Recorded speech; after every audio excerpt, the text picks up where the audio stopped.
మనందరికీ తెలిసిన ప్రకారంగా భగవద్గీత కురుక్షేత్ర మొదటి రోజున కృష్ణుడు అర్జునుడికి ఉపదేశించారని తెలుసు.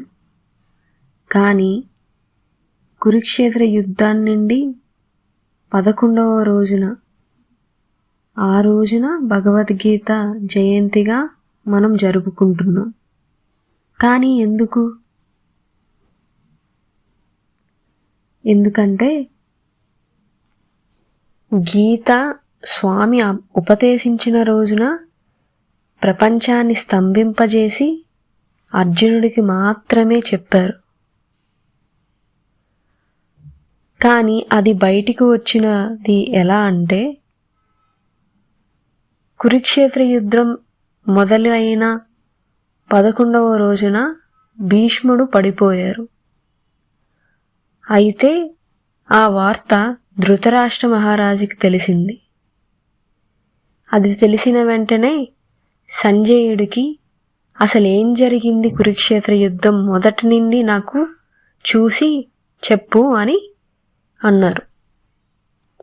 వ్యాస మహర్షి ఇచ్చిన దివ్య దృష్టి ద్వారా సంజయుడు కురుక్షేత్ర యుద్ధం మొదటి నుంచి ఏం జరిగిందో ధృతరాష్ట్ర మహారాజుకి చెప్పడం ప్రారంభించారు.